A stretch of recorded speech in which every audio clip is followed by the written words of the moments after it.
Lo siento. ¿Preguntas? Sí. Sí, antes de que invite a Paloma a subir al estrado, pues si hay alguna pregunta que alguno de nosotros queramos dirigir a Richard Kagan, yo estoy seguro de que estará encantado. Sí. ¿Luces? ¿Hay luces? Sí, a lo mejor no puedo ver nada. Luz y taquígrafos. Si no siente de aquí, ya, pues tenemos luz. Luz. Ya, perfecto, muy bien. Sí, hay mano ahí. Sí. No puedo ver nada, pero... Maricruz de Carlos. Muchas gracias. No sé si funciona, ¿sí? ¿Está funcionando? Cuidado. Muchas gracias por una conferencia magnífica, llena de... No te oigo bien. No me oyes. Muchas gracias por una conferencia magnífica y llena de ideas y muy estimulante. Solo tenía una pregunta muy pequeña. Como has estado empleando constantemente el término pinturas de devoción... ¿Esta palabra, términos? ¿Término? Sí. Okay, sí. Como has empleado varias veces el término pintura de devoción, quería saber exactamente qué entiendes por eso, qué entiendes por pintura de devoción. Es decir, los cuadros del tipo que hemos visto, un santo, un franciscano, un salvador, de esos múltiples que hemos visto al principio de la charla. Es decir, un santo o una santa en particular. Y más bien los cuadros de pequeño tamaño, en vez de los grandes. Del tipo de que tenemos 30, 40 múltiples, San Francisco sobre todo, San Domenico, etcétera, etcétera. Es decir, el tipo de cuadro que estaban más bien para uso particular, y colgado o en un oratorio o un locus orendi o en una casa o en un rincón de una capilla pequeña o puede ser en un monasterio o en un convento. Y el problema, no solamente para el Greco, para toda la época, es que la producción de este tipo de cuadro nos escapa a los historiadores porque no tenemos ni los inventarios, los registros, ni para el Greco ni otros artistas, donde estaban ahí en venta en maneras que todavía no entendemos.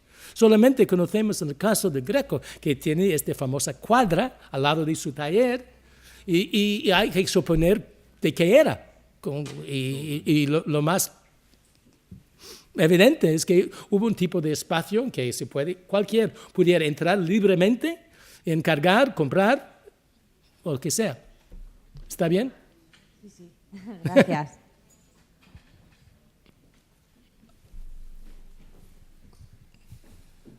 Gracias al profesor Kagan.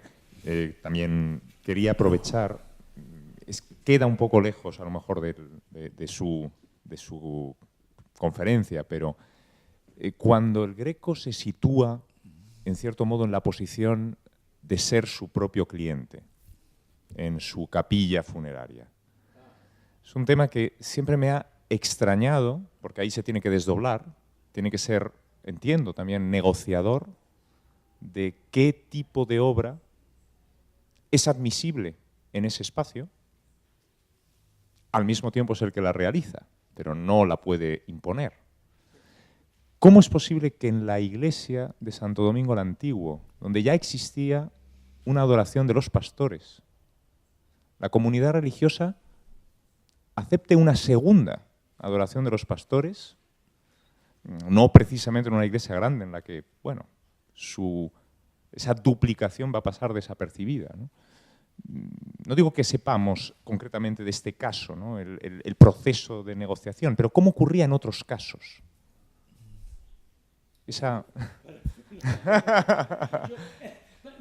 Con otros clientes, olvidemos que él es pintor, pensemos que él ahora mismo es cliente. Sí, es que yo no puedo entender, el problema del Santo Domingo Antiguo es muy grave y explica por qué no hay, al final la tumba se realizó en Torcuato, no en Santo Domingo Antiguo, pero más que eso, ser su propia clientela es claro, porque muchos de esos pequeños cuadros en tamaño reducido, los modelos, estaban allí, él les pintó, no probablemente quizás para vender, para solamente mantener una historia, un récord, un registro de su producción artística a lo largo de su época toledana. No sé, yo no tengo los datos ni el conocimiento comparar este tipo de producción, es decir, el artista como su propio cliente a los de otros artistas de la época. Para mí estaría interesante conocer. Quizás Fernando o uno de los otros aquí tiene la respuesta. Por alusiones, yo creo que la conferencia de Richard ha abierto la caja de Pandora. Que es, bueno, sí, de místico, ultra religioso, pues cada vez parece que se nos va relativizando más, diríamos, las creencias personales de este personaje que migra desde el este hacia el oeste. Pues hemos llegado a uno de los problemas que tendremos que resolver para el año 41, por lo menos, que es, bueno, el Greco a lo mejor no creía demasiado, pero los que compraban los cuadros, pues sí creían. Lo que pasa es que no tenemos un control, yo creo que me temo, de saber lo que creían y las devociones, a pesar de, digamos, de los problemas que Maricruz estaba planteando con el término de pintura devocional. Lo que creían, no las grandes instituciones, no los grandes teólogos que podían escribir y por tanto dejarnos, sino pues, la gente un poco común, la gente que tenía, un aristócrata que tenía un pequeño oratorio, pero que tendría su vivencia religiosa personal. Pero estas gentes, o aquellas que iban a esa cuadra, que yo pues lo diría en términos modernos, un showroom. Sí, showroom. Showroom, 10.000 y aquel más grande, pues 20.000.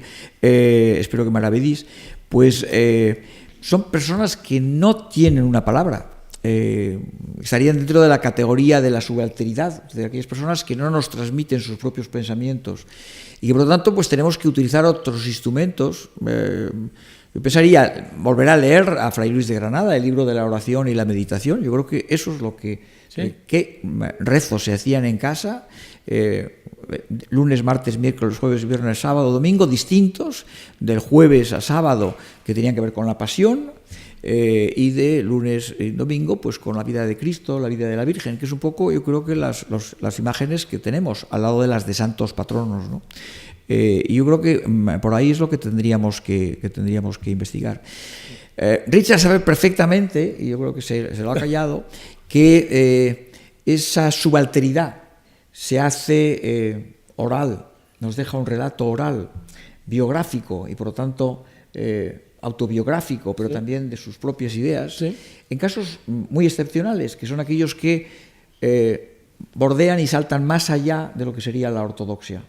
Y por lo tanto diríamos aquellos que son sospechosos, pues a lo mejor de alumbradismo, de evangelismo, de erasmismo después de 1550, etcétera, etcétera, y que a lo mejor no eran tampoco ese toledano normal que iba a comprar un cuadro. Entonces yo creo que debiéramos seguir trabajando en esa línea a través precisamente de esos instrumentos que, aunque fueran los de los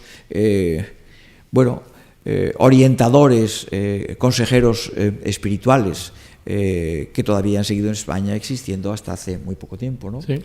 Yo creo que eso es un tema muy complicado. Pero es un tema evidentemente de sociología de la fe y de privatización de la fe, como tú el argumento es si es bueno o malo tener un oratorio. Hay que sacar una licencia especial y no está controlado ni el número de oratorios ni en Toledo ni en Madrid, pero fueron muy criticados por muchos, a pesar de la obra de Fray Luis.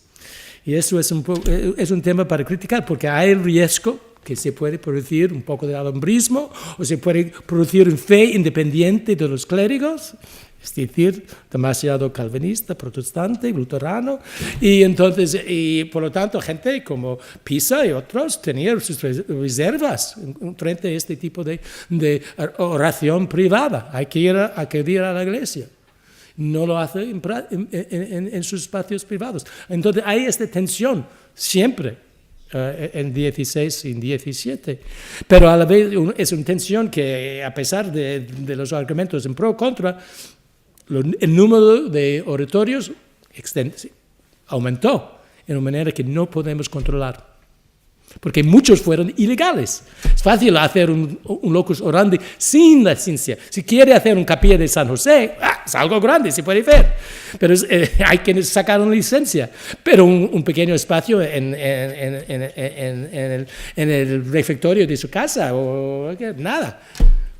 Entonces, no sabemos. Un mundo para explorar. Howard. Howard.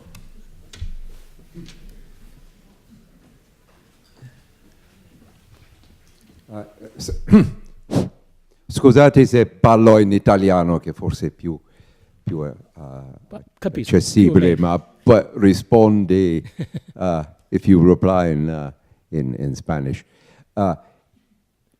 It is coming from an Italian context, è molto sorprendente, partendo dal contesto italiano, vedere questo uomo talmente colto che ha Omero, Euripidi, i scrittori, i grandi storici antichi nella sua biblioteca, e che dipinge sempre opere, diciamo, funzionali, devozionali, e che non riesce, oltre i famosi episodi, a agganciare una committenza di corti. Madrid non è lontano da Toledo, o degli intellettuali che vogliono dei temi della storia antica, anche quelle scene morali, etiche, come il Scipione africano, o rappresentazioni, oltre l'allegoria della Lega, la Santa Lega contro i turchi, rappresentazioni dei grandi avvenimenti recenti della storia. Quindi è molto limitato, specializzato la sua clientela, è proprio in una città come Toledo, che non è lontana da Madrid, dove ci sono intellettuali, che non c'è una domanda che lui forse, vediamo la Conti come un esempio quasi unico, avrebbe potuto creare. Sí, es el problema para resolver. Es que al parecer hay este arte, como os he dicho, funcional, sin muchas pretensiones, competente. Muchas veces copias o obras de taller, paga poco más con firma, poco menos sin firma, estilo Tiziano. Y también esos grandes cuadros complicadísimos. Pero ¿por qué hay una posible contradicción? No puede marchar a dos ritmos a la vez, andar por dos pasillos. Él reservó más o menos sus grandes capacidades artísticas, y no soy historiador del arte, reservó esos para los grandes encargos importantes, que para demostrar sus capacidades, que les ofrecía la oportunidad de manifestar al público todas las ideas muy complejos artísticos que hemos aprendido ayer en la ponencia de José Riello. Entonces, eso no hay problema, pero a la vez tiene que comer. Tiene problemas en casa, tiene un hijo, y más, y tiene alquileres bastantes, a partir de 1.600. Está pagando mucho para sus alquileres en sus cuartos en el Palacio de Fonsolina. Entonces, era a la vez un hombre práctico. Entonces, marchó dos ritmos. Yo no veo personalmente una complicación. Si es la respuesta adecuada a su pregunta. Sí, pero si me permitís, en cierto sentido, el Greco, por su formación, por su vocación de colorista y retratista, se autolimitó y eliminó la pintura al fresco. Y en la España del siglo XVI y del siglo XVII, las manifestaciones en las cuales la pintura no religiosa se hacían fundamentalmente a fresco, como decoraciones, no solo decoraciones, de los palacios. Por lo tanto, si el Greco pensaba que la pintura al fresco, como dice con respecto a la Capilla Ovalle, unas menudencias sobre yeso, pues se había autolimitado enormemente Más. en otro campo fundamental que podría ser el de la pintura no estrictamente religiosa. Pero aquí quizás es una pregunta para Nikos o para Angeliki. Es que yo no entiendo personalmente cómo funcionaba en Creta la producción de iconos, pero tengo la idea que estaban producidos en series, y muchos. Entonces, quizás puede ser que es una herencia de él, llevo con él, de su país natal, pero es pura especulación, porque no entiendo nada de los talleres de los iconos en Heraclean en el siglo XVI, pero podemos imaginar que estos señores, los pintores de iconos, estaban capaces de producir obras en serie y venderles a una clientela bastante amplia y popular. Popular no es la palabra, amplia es mejor que popular. Muy bien, pues entonces yo invitaría a Paloma Acuña, como he dicho antes, coordinadora general y presidente del Consejo Asesor, que suba aquí y que me acompañe en la clausura de este congreso, simposio, en la terminología más adecuada. Bien, yo quisiera, ya lo he dicho antes, agradecer desde nuestros anfitriones el día de hoy, el Museo del Ejército, al Museo Thyssen-Bornemisza, a la Fundación El Greco 2014 y también pues aquellos espacios Greco que hemos visitado y que todavía pues los inscritos visitarán esta tarde. Y tenemos presentes pues aquí, si no alguna representante de la Fundación Duques de Medinaceli, que visitamos ayer, pues a los marqueses de Eslava, que nos acompañan muy amablemente, como han acompañado siempre, a todos los visitantes, casi como recibiéndonos en su propia casa, en la capilla de los capellanes de San José.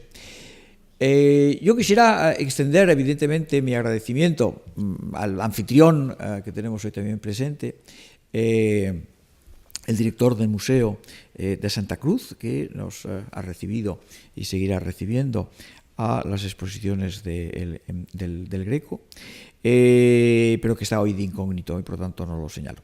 Y agradecer fundamentalmente también a todas aquellas personas que han contribuido, yo creo que al éxito de este simposio, que son los relatores y los inscritos.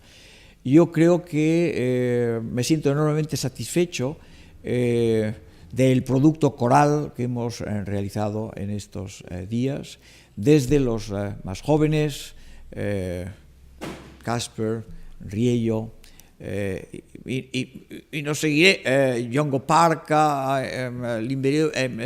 Liberopoulos, porque no quiero hacer una cronología de la posografía de los relatores, hasta los senior.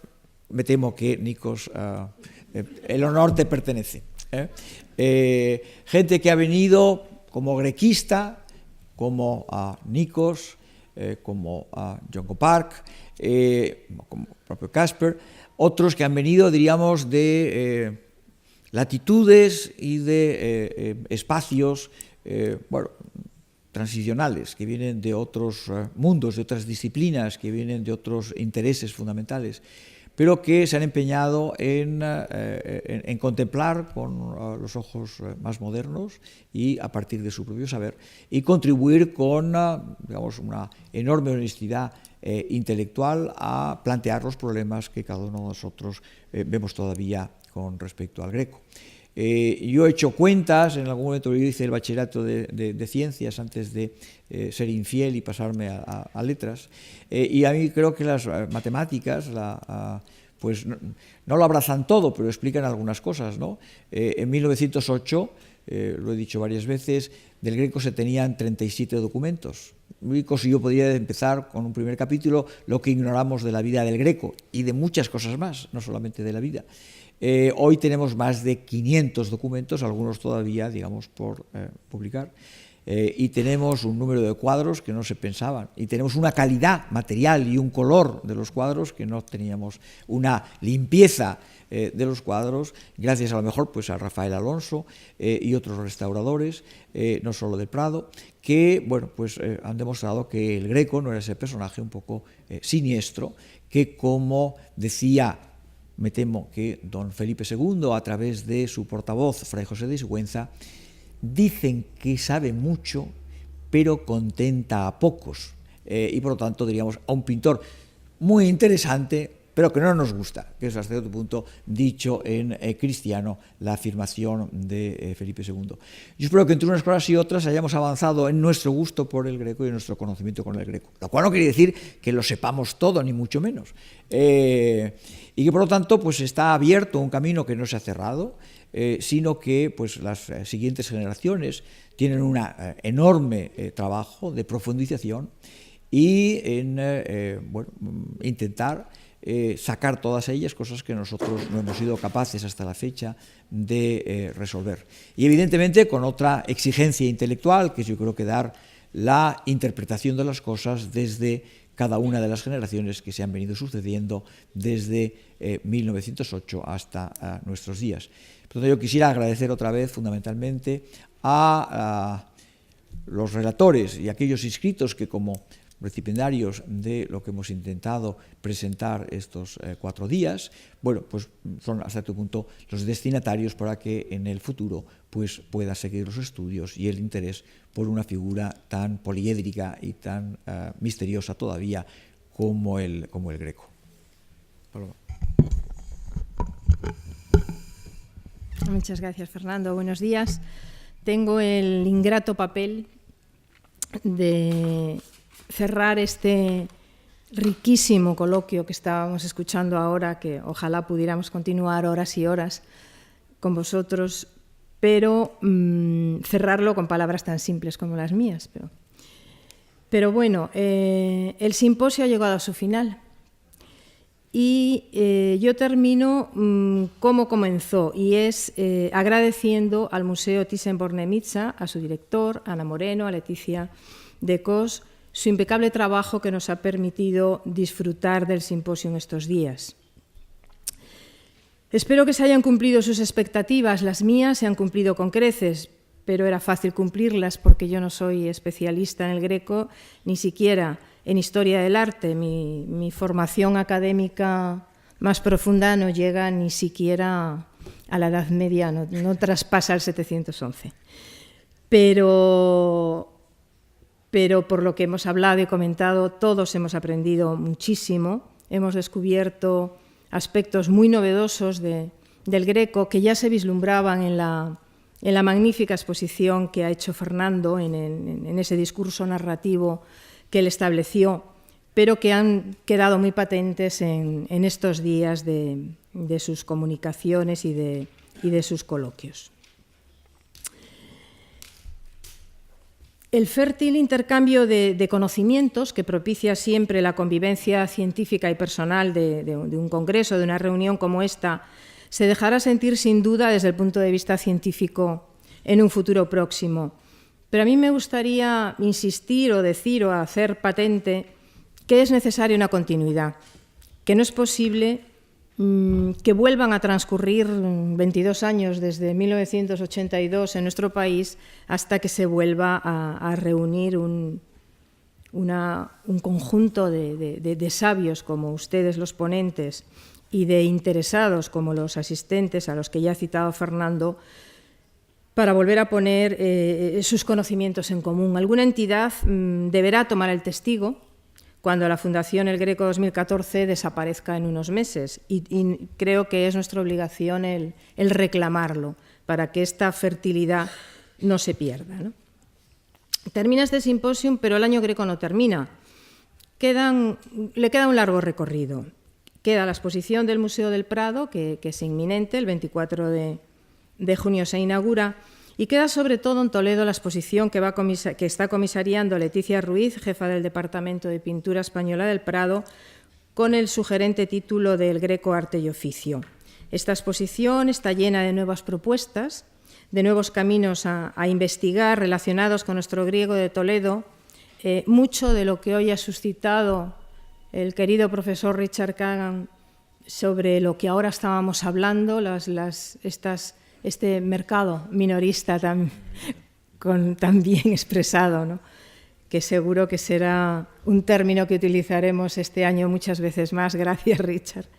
Pues, como decía, esta exposición, El Greco y Arte y Oficio, abre estos nuevos caminos de investigación que sin duda van a enriquecer los que ha abierto Fernando Marías, el comisario del griego de Toledo, y los que todos ustedes han abierto en estos días y que tanto agradecemos desde la Fundación El Greco.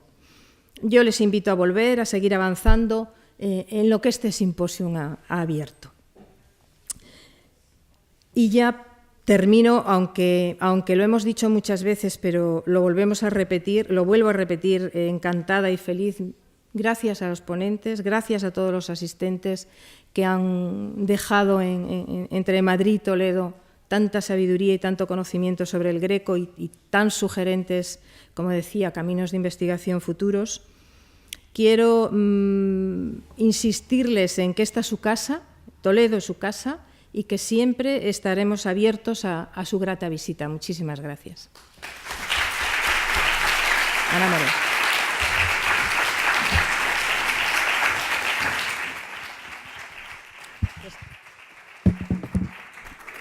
Bueno, como saben, yo llevo esta parte también de organización y hay cosas que no se nos pueden quedar sin decir en esta jornada. Dos cuestiones operativas. El autobús estará esta tarde a las 8:30 en el parking del Museo del Ejército, entrada Puerta del Ángel. Apúntenselo y que no haya dudas.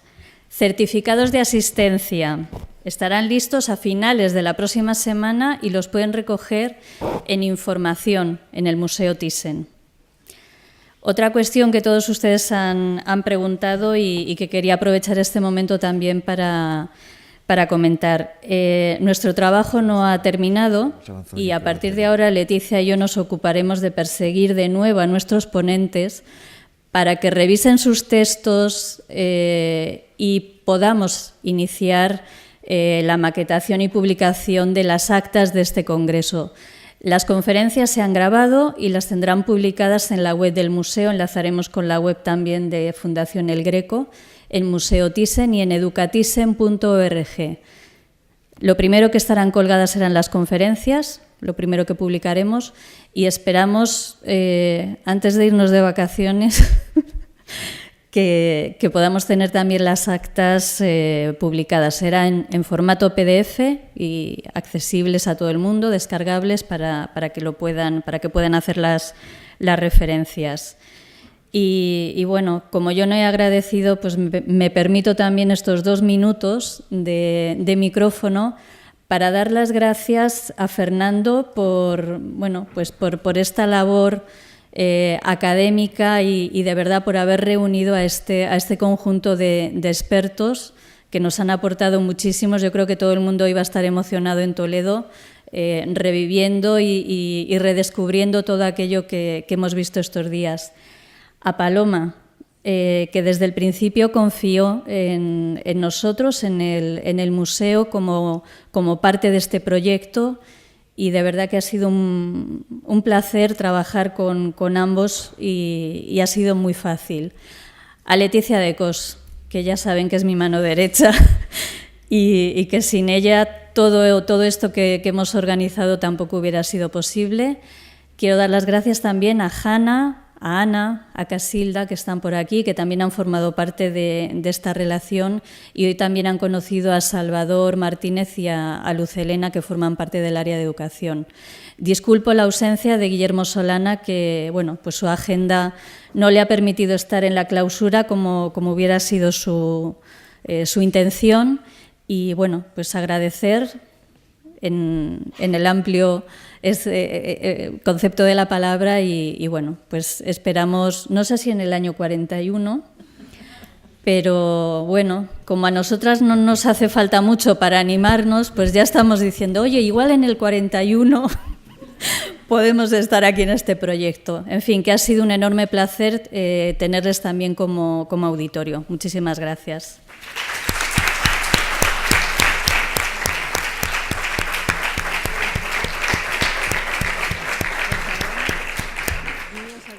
Bien, clausuramos el congreso, cerramos el simposio, pero como ha dicho Paloma Cuña, no acabamos con el Greco durante este año. Ni la exposición en el Greco de Toledo por mis muchos pecados, pues me siento casi, no sé si Sísifo o Ixión, me va a perdonar hasta el día 14, tendremos la exposición inmediatamente después de Javier Barón en el Prado, que es evidentemente otro partner importantísimo y central en las actividades del año Greco, y después en algo que yo tenía apuntado, y esa lucha con gafas diversas pues me ha impedido recuperar, pues el estudio minorista, el cual evidentemente está dedicado y que hay que esperar pues lo que nos presente la conservadora del Museo del Prado y autora del catálogo de la pintura del Greco en el Prado, Leticia Ruiz Gómez, otra Leticia, pues nos presentará desde el 7, si no recuerdo mal, 8 de septiembre. Y por lo tanto diríamos, ni el Greco se acaba, ni la Fundación El Greco 2014, bueno, pero eso se acaba incluso después, hasta el 31 de diciembre de este 14, me parece que seguiréis dando guerra y entusiasmo y proporcionándonos elementos para discutir y con los que disfrutar. Muchas gracias.